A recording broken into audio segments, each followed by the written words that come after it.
Le pêcheur remonta des profondeurs un coffre en fer, et quand il l'ouvrit, tout le village accourut. Jacques Marin avait pris le large à 4h30 du matin, alors qu'un épais brouillard recouvrait encore le lac Léman. Le bateau à moteur glissait silencieusement entre les vieilles bouées qui marquaient ses zones de pêche. Depuis 38 ans, ce lac le nourrissait, il connaissait chaque haut-fond et chaque fosse dans un rayon de 25 km autour de son village, Port-Serein. Les filets étaient à leur place habituelle, à 2 km de la rive, là où la profondeur atteignait 40 mètres et où l'on trouvait de gros brochets. Au cours de la dernière décennie, les prises avaient considérablement diminué. Les braconniers avec leur matériel moderne s'étaient approprié les meilleures zones, et les pêcheurs honnêtes comme lui joignaient à peine les deux bouts. Il vérifia rapidement les deux premiers filets. La prise était moyenne, une douzaine de kilos de perches et quelques beaux cendres. En s'approchant du troisième, il remarqua que le câble était tendu plus que d'habitude. Le treuil se mit à vrombir en enroulant la ligne mouillée, puis s'arrêta brusquement avec un grincement strident. Jacques augmenta la puissance, mais le mécanisme hurla et se bloqua complètement. Quelque chose de lourd retenait le filet au fond, refusant de le lâcher. Il passa en mode manuel, enroula le câble autour du vieux cabestan en fonte et commença à tirer lentement, mètre par mètre. Ses mains brûlaient sous l'effort, son dos était ankylosé et la sueur coulait sur son visage malgré la fraîcheur matinale. Après 25 minutes d'un travail épuisant, le coin d'un coffre en métal, couvert d'une épaisse couche de rouille et de longues algues, émergea de l'eau. Le coffre-fort était un vieux modèle, de la taille d'une petite valise et pesant environ 40 kilos. La porte ne tenait plus que par une seule charnière. La seconde était arrachée, et au centre, on voyait une profonde entaille. Quelqu'un avait essayé de l'ouvrir avec un pied de biche ou une masse, sans y parvenir complètement. Jacques hissa péniblement sa trouvaille dans le bateau, la posa sur le plancher et s'assit pour reprendre son souffle. Quelque chose clapotait à l'intérieur. L'eau s'était infiltrée par la porte endommagée et les fissures. Il tenta de regarder par l'étroite fente, mais ne distingua que l'obscurité et de l'eau boueuse. Il décida de ramener sa trouvaille à terre pour l'ouvrir tranquillement. Il laissa les filets dans l'eau, mémorisa les coordonnées sur son vieux GPS à l'écran fissuré et fit demi-tour vers le village. Port-Serein émergea du brouillard au bout d'un quart d'heure. Une vingtaine de maisons sur la rive, dont la moitié était barricadée depuis longtemps. Autrefois, plus de 150 personnes vivaient ici. Il y avait une coopérative de pêche, une école primaire et un dispensaire. Maintenant, il ne restait que des personnes âgées et quelques familles comme la sienne, ceux qui n'avaient pas voulu ou pas pu partir en ville. Il accosta à son ponton en bois délabré, traîna le coffre sur un vieux chariot en fer et le transporta jusqu'à sa cabane, laissant une traînée humide derrière lui. Dans la cabane, il faisait sombre. Une odeur de poisson, de sel, d'huile de moteur et d'humidité flottait dans l'air. Jacques alluma une baladeuse, posa le coffre sur un établi massif et commença le travail. La porte ne céda pas tout de suite. Il dut s'acharner avec un lourd pied de biche pendant près d'une heure et demie, tordant les charnières rouillées et forçant la serrure. Quand le métal céda enfin dans un grand craquement, la lumière crue de l'ampoule inonda l'intérieur. Il y avait là des sacs en plastique transparent et épais, de type industriel, scellés sur les bords. L'eau n'avait pénétré que les couches supérieures, la majeure partie du contenu était restée parfaitement sèche grâce à l'emballage hermétique. Jacques sortit le premier sac, l'essuya avec un vieux chiffon et l'examina de plus près. À l'intérieur, il y avait de l'argent. Des liasses bien ordonnées de billets de 500 €, maintenus par des bandeaux de banque standard. Jacques se figea, n'en croyant pas ses yeux. Il sortit 3 autres sacs.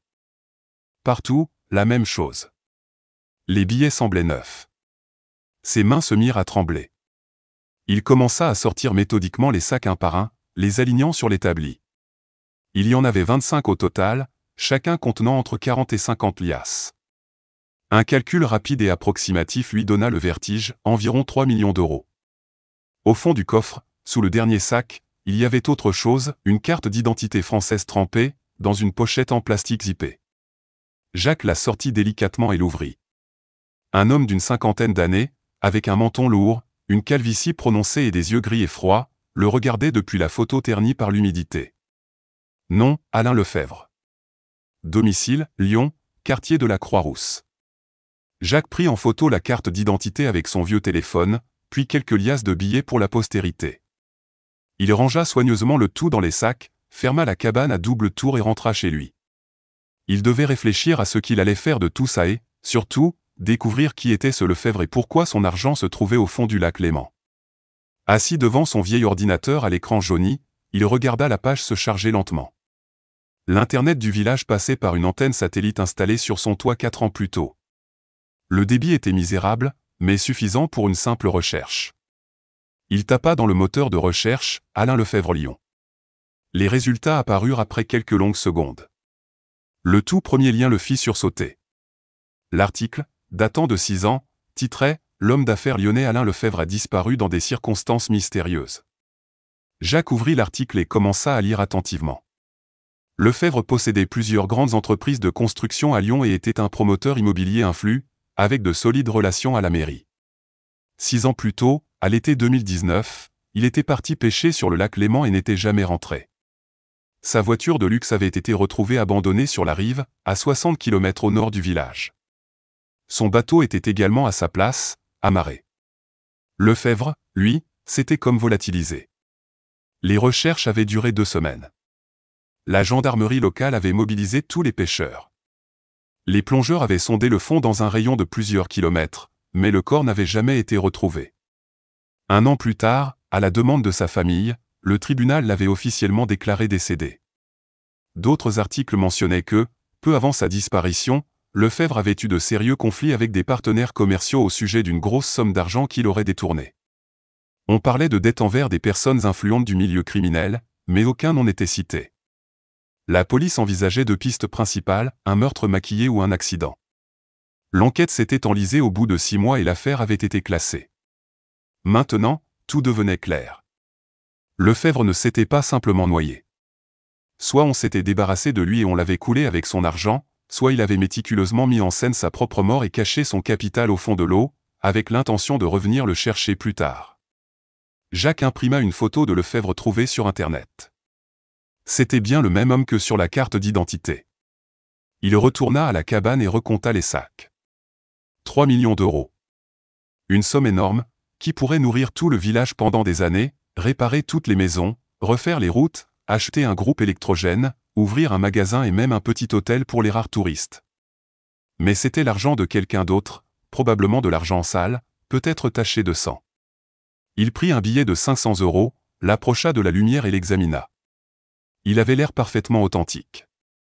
Des filigranes nettes, un fil de sécurité, des éléments en relief. Les billets étaient en excellent état, presque neufs. Lefebvre les avait donc cachés juste avant sa disparition. La question restait ouverte. Pourquoi couler une telle fortune dans un lac froid? Se cachait-il de quelqu'un, de partenaires, de gangsters, du fisc? Ou bien avait-il froidement planifié de revenir la chercher quelques années plus tard? Jacques ferma soigneusement la cabane à double tour et se dirigea vers la maison de son voisin Michel, un vieux pêcheur expérimenté. Michel était l'un des rares à se souvenir du village à sa grande époque. Il connaissait ses eaux comme sa poche. Michel lui ouvrit, une cigarette aux lèvres. Jacques entra, s'assit à la table couverte d'une nappe en toile cirée et raconta brièvement sa trouvaille du matin, lui montrant les photos sur son téléphone. Michel écouta en silence, les yeux plissés.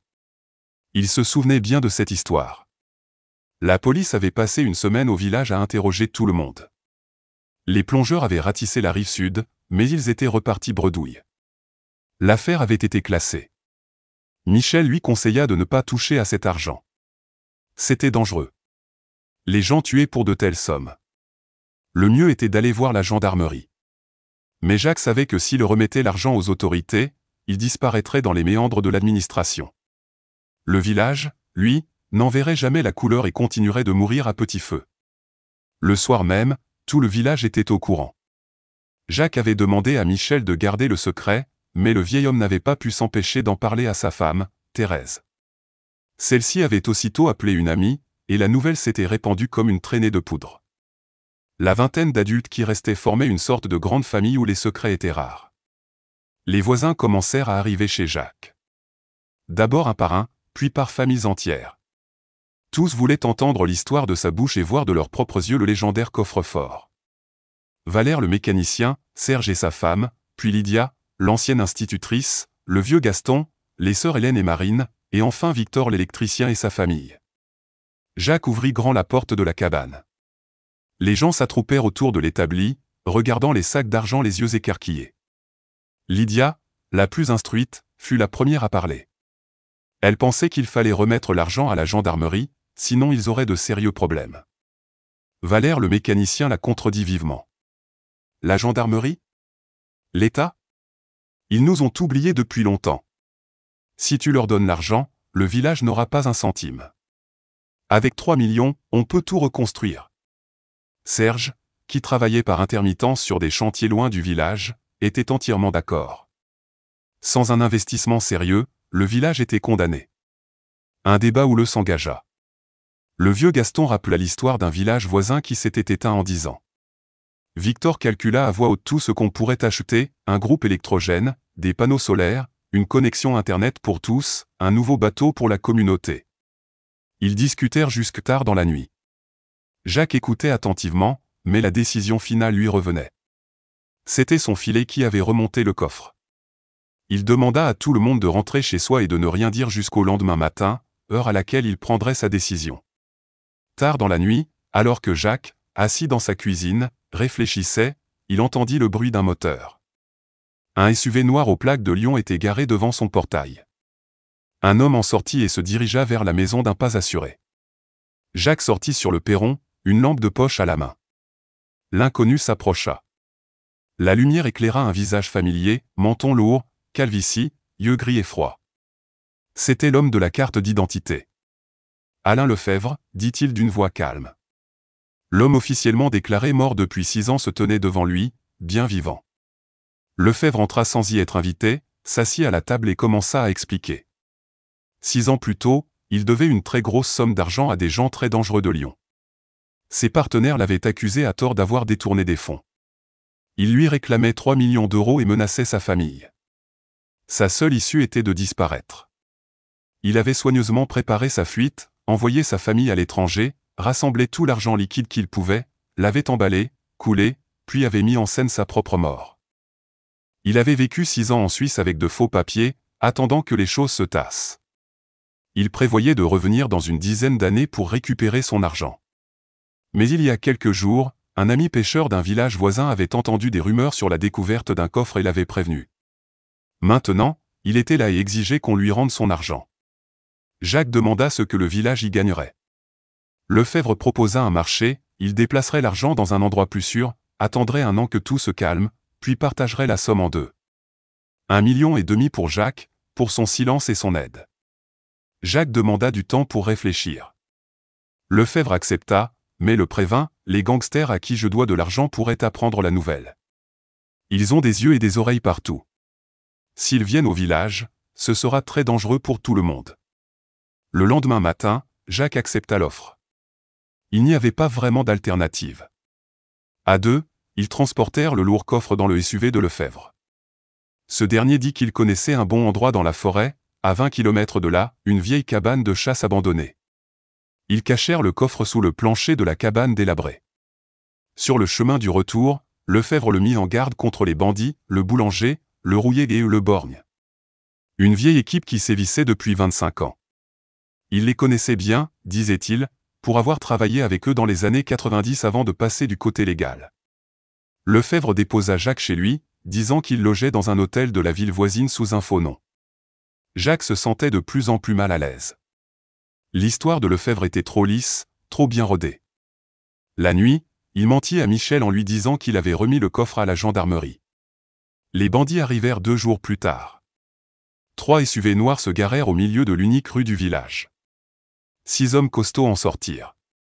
Le boulanger, un colosse au crâne rasé, le rouillé, un homme maigre et roux, et le borgne, avec une cicatrice lui barrant le visage. Ils commencèrent par s'en prendre à Michel. Le boulanger le souleva par le col et l'interrogea sur le coffre. Michel, paniqué, répéta que Jacques l'avait donné à la police. Le gangster ne le crut pas et lui asséna un coup de poing dans le ventre. Jacques comprit qu'il était inutile de se cacher et sortit de sa cabane. Le boulanger lui demanda où était l'argent. Jacques s'en tint à sa version. Le gangster ricana, disant qu'il avait vérifié auprès de son contact à la gendarmerie, aucune déclaration n'avait été enregistrée. Le rouillé lui tordit le bras dans le dos. À ce moment, les autres habitants sortirent de leur maison, Valère avec une barre de fer, Serge avec une hache, même le vieux Gaston avec son fusil de chasse. Les femmes filmaient la scène avec leur téléphone. Les bandits, voyant le nombre de témoins, reculèrent. Le boulanger lâcha Jacques. Il lui donna 24 heures pour rendre l'argent, sinon ils commenceraient à incendier les maisons une par une. Puis ils partirent. Jacques appela Lefebvre, qui jura et dit qu'il s'y attendait. Il arriverait le soir même pour discuter d'un plan. Cette nuit-là, vers 1 heure du matin, Jacques sortit discrètement de chez lui. Il alla se cacher près de l'endroit où Lefebvre garait habituellement sa voiture, à l'écart du village. Il attendit près d'1 heure. Finalement, Lefebvre sortit de son SUV et se dirigea vers le vieux ponton. Jacques le suivit, restant dans l'ombre. Sur le ponton, Lefebvre passa un appel. Quelques instants plus tard, un autre homme le rejoignit. C'était le boulanger. Caché derrière une barque renversée, Jacques tendit l'oreille. Lefebvre parlait d'un ton calme et professionnel. L'argent était caché dans la cabane de chasse.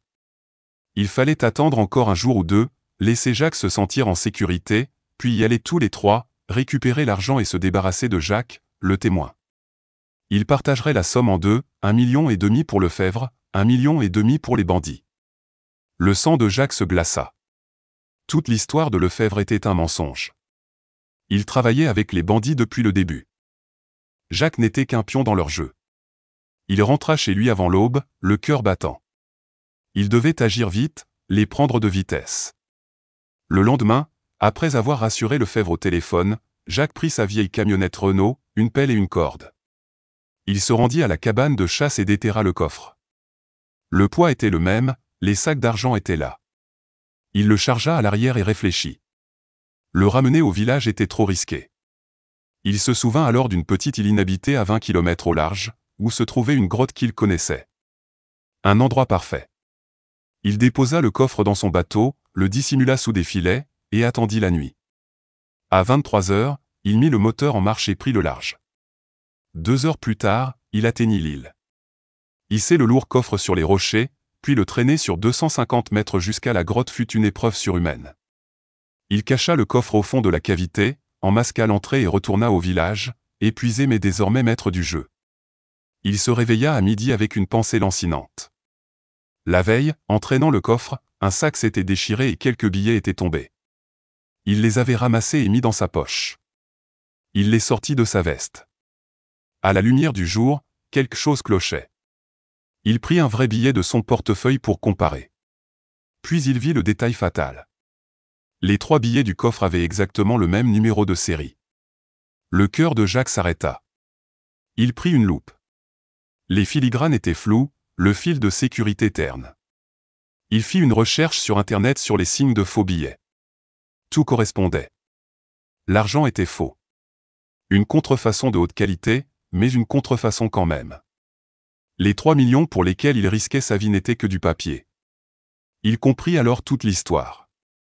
Lefebvre ne cachait pas sa fortune, il cachait des preuves. Il avait fabriqué de la fausse monnaie pour payer ses dettes envers les bandits, mais ils avaient découvert la supercherie. Pris de panique, Lefebvre avait coulé les faux billets et mis en scène sa mort. Il éclata d'un rire amer. Tout le monde courait après du vent. Mais des gens étaient prêts à tuer pour ces bouts de papier. Il fallait agir. Il appela Lefebvre et lui fixa un rendez-vous pour le soir même. Lefebvre arriva à 21 heures. Jacques posa un des faux billets sur la table entre eux et dit calmement « J'ai vérifié la cachette. L'argent est faux. » Le visage de Lefebvre se figea.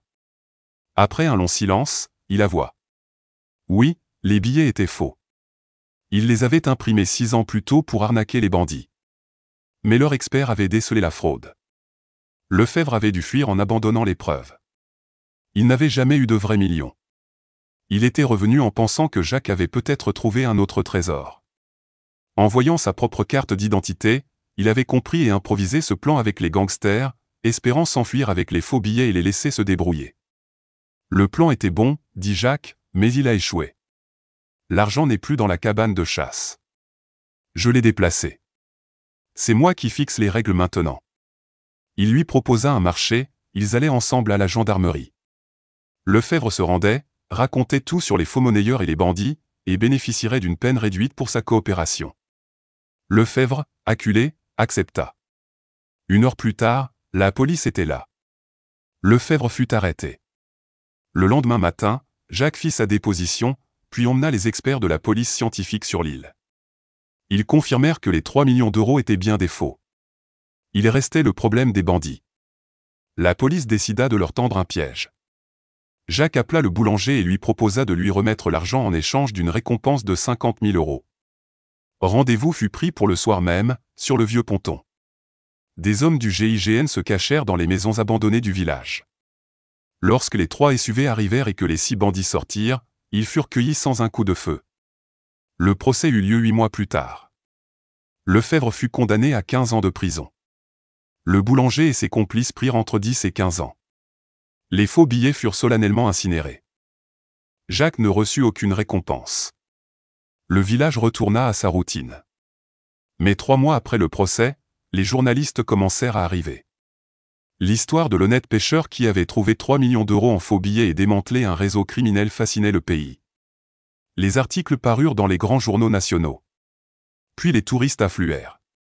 Ils voulaient voir le lieu de l'histoire, rencontrer le héros. Les habitants, d'abord surpris, s'adaptèrent. Lydia ouvrit des chambres d'hôtes. Valère se mit à louer des barques. Serge et sa femme ouvrirent un petit café. Michel devint guide touristique. 1 an plus tard, Port-Serein était métamorphosé. Un petit musée avait ouvert, une antenne 4G avait été installée, la route avait été refaite. Des jeunes familles, parties des années plus tôt, revenaient s'installer.